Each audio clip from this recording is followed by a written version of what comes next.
It is officially day 3 of Detroit Lions OTAs, which means today we're finally going to get takeaways from OTAs practice. We didn't get that for the first 2 days because there was no media members there, but today media members are allowed at practice. So we're going to get some notes. Now, I'm sure we're mainly going to get the same notes across the board. I'm not going to be there, but from media members. However, it's still much more than we got from the first 2 days. Outside of these highlight videos, which I'm sure are also going to be dropped today as well, but today we're going to react to day 2 of Lions OTAs highlights. We have a 30-second video clip the Lions posted on X, as well as an additional 8 seconds on another clip. But it's actually, I think, the same play that's already in this video. Regardless, we'll show both of those, and we're just going to react to what's going on, what we can take from these clips. We did this for rookie minicamp, had some fun with it, and that's all we're going to do today. First off, getting things started here, we have a beautiful grab by Tim Patrick underneath, as usual, on Stanley Thomas Oliver one-on-one. It looked like he was almost walling him off, but he really wasn't with his right hand on this play. However, he did kind of box him out. I'm not sure exactly what route we're running here, maybe like a 3-yard out or something. I don't know. Did he work across the field? I'm not sure because you have 88 in the background. Kenny Yeboah making his presence felt. So it's some sort of underneath route because the ball's getting snapped from here, so it's probably like a 3-yard, 2-yard, 3-yard gain. I was like, I think Tim Patrick's got like massive hands. He doesn't. He's got 9.5-inch hands, so he's not like he's got these like freakishly large hands to make these kind of grabs. But last season, of course, this is where he lived for us, was what he could do underneath, his ability to get separation underneath in zone coverage, which is such a huge part. And in this play, looking like more of a one-on-one here against Stanley Thomas Oliver, I would assume he was in some sort of man coverage on Tim Patrick. So his ability to kind of shield him off, one-handed grab, focus to the ground with it. He didn't do anything after the catch, as we see there. Tim Patrick has been great for us. All right, let's continue on. Then we get Jameson Williams jumping over some pads here, a little bit of a hurdle. Okay, we see you, JAMO. It looked like he was floating a little bit on that play. Back to Tim Patrick, working a little bit of a rounded route. I'm not sure what exactly we're doing here. It looks more like a post. Looks more like a post route on this play. It's a little bit rounded. But we're just going to see Tim Patrick making a beautiful grab. You see the focus into the hands, and then he works upfield. Nothing crazy with this one. We're just kind of running routes on air, so nothing really crazy to grab with this one. But we see you, Tim Patrick. Now Al-Quadin Muhammad.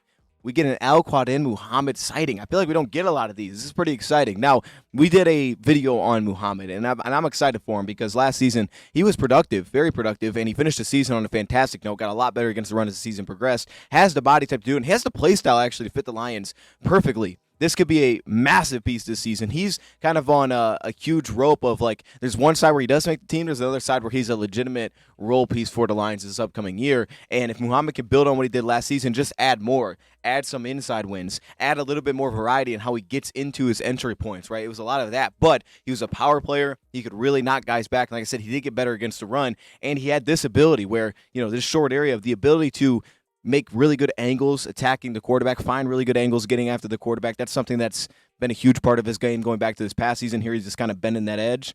He showed that ability to really flatten the top of the rush this past season, find success, not get pushed out of the play. Muhammad was good at all of that, and he was, again, a very powerful player. You just want to see more variety in terms of the ways that he would win. He had a couple of moves that he could work around the edge that he would try to set up, but the setup for it I didn't think was always that crafty. But in this case, we're just bending and turning that edge. He shows some ability to do that. Then we go to Dominic Lovett, Lovett's got a lot of highlights now the first 2 days, and I mean, it makes sense. Lovett's incredible to watch. I mean, he's fun, especially on air. He's fun to watch. The man's so quick. You see the twitch right here in his footwork. Then also, look at him kind of unlock his hips a little bit to work around here, unlock the hips. Then there's that shoulder dip at the top. Shoulder dip, avoid contact, settle himself back down. Now we're here. He snaps out of it a little bit inside, right? Not as much bend anymore. Now he pops into the cone. But then he finds the football, and this has been the big thing for me. First off, he's not wearing gloves. He's not wearing gloves, but the second thing, and I don't know if anybody is, but I know Tim Patrick does. Yeah, they're wearing gloves. Tim Patrick doesn't wear gloves. Lovett's not wearing gloves. That's just his thing. But the big thing for me was catching the football away from his body. Not always even when you're getting contact, just catching away from your body consistently was the big thing. And right here, again, it's on air, but the ball's away from his body.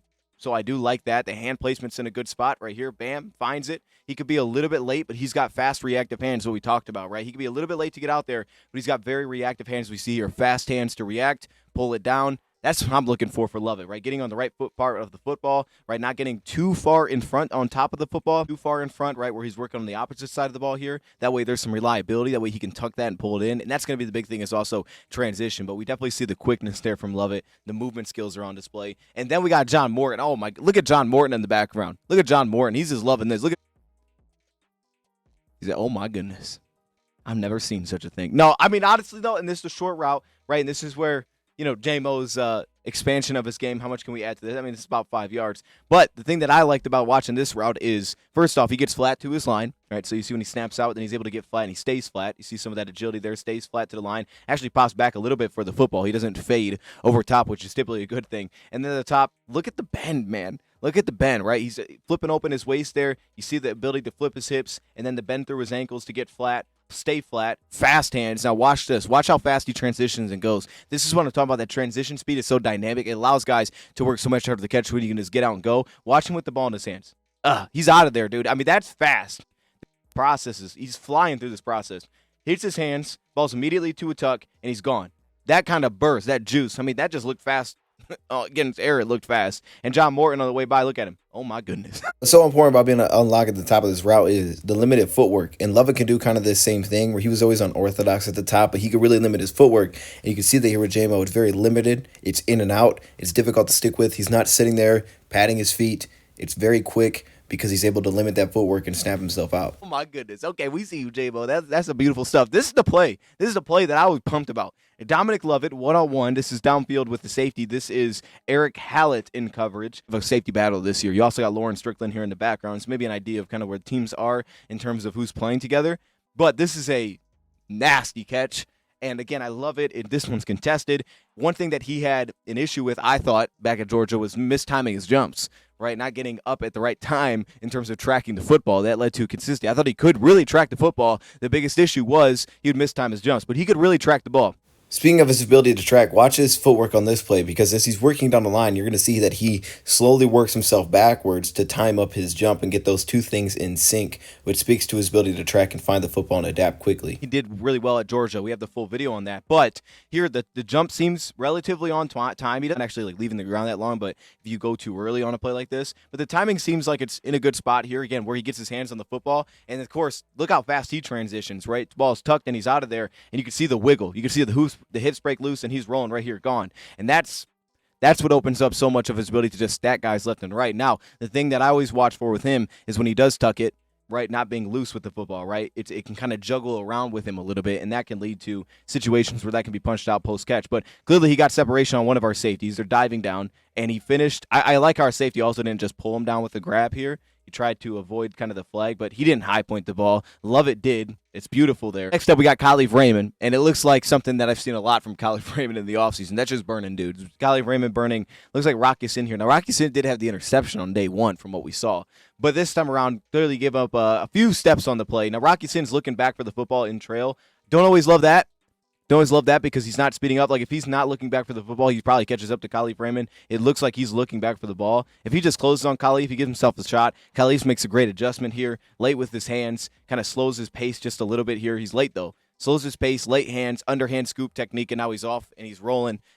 Rocky Sin's in a spot where right now you're in recovery. So maybe he's not looking back for the ball, but it looked like he was. Like, I would run to just see him run through the ball here. Let's get connection first. But maybe he was thrown off by Khalif looking back for the football, as he is right here, but still being able to maintain some of that pace, some of that tracking speed, as they say. And he's just got too much of a gap on Rocky Sin. This is a normal occurrence with Khalif Raymond. This is kind of the thing that happens with Khalif Raymond working one-on-one. You don't got help over top. Good luck with that guy. And then this was the play that I think that they showed on both videos here. And this is LaPorta over the shoulder, Kirby Joseph in coverage. It looked like more of a corner route. And you can see that there was some recovery here, but Kirby's long, and he recovers. So this is the difference. You see Kirby, how he doesn't look back for the football. Kirby's running through it, right? LaPorta's looking back. Kirby runs through it, and then he tries to get into the play right there. His best bet right here would have been to get his arm in the play, it seems like, right here, just get his arm in there. But he's still got too much space. And speaking of relatively late hands, you get some of that from LaPorta, which is nice. It's pretty late here. Kirby runs through the play. Usually Kirby's going to recover on those things, but the ball was beautiful, and we'll see it from the other view as well. And then to wrap things up, they got my man Keenan James out of UMass attacking the football here. I mean, look at that. He just went out there and took it out of the air. This dude was making those kind of plays in college, though. At UMass, he was having to do things like this, just go up and get it. And it looked like, because at first I was like, how does the coverage like that? How you got two safeties in front of the receiver? What kind of coverage are we playing? But that doesn't seem to be the case. I think this is Zach Cunningham. I think. Can't really tell. And then, of course, Kirby Joseph. So probably rolling down into a safety alignment. If it's 11 on 11, and then you got behind your linebacker, Zach Cunningham. So there would be some sort of safety up front, which he's probably running away from. That's my guess. See the other clip that we got. And actually, it's 27 seconds. I thought it was a few seconds. It's just it's such in slow-mo. It's 27 seconds. This is that throw from Goff to Sam LaPorta. You could just see by his throwing motion on a play like this where he gets everything into his core when he twists through this pass. This is not an arm pass. He gets everything into it, rolls through this throw, and he creates a lot of consistent drive on this ball. This thing came out beautifully. By the way, the grip on these footballs are unbelievable. I don't know if you've ever, like, these things are crazy tacky. They are so sticky, man. They feel incredible to throw. I know, just showing some love to the footballs for a second, okay? But the ball placement, man, to settle them down on the sideline, that's a tight spiral, man. That thing hasn't broke loose once. The way that the thing drops, right? It's not pointing over. That thing is dropping right in the bucket beautifully. That's a beautiful throw. And again, to not allow Kirby to recover, like he may have beat him by a lot here. And that seems to be the case. Maybe he got shook at the top of the route. Maybe he bit on something else because it looks like they're doing some team activities. But the fact that Kirby can't get back into the play, this thing is as money as it gets. This is a beautiful throw, beautiful catch. It's a great job by the Lions media to get this angle. This is an amazing angle here. Now, will they call this a catch? Right? Because they cut it off. See, I just want to make sure that he finished that. Because right here, he's bobbling it a little bit. And I don't know if he got his feet in once he started doing that. You can see the toe drag, the two tap. Right here he has it, but I don't know. Hey, either way, we're calling that a catch. That thing's beautiful. All right, that's where I'm going to leave it here. Lions OTA highlights from day 2.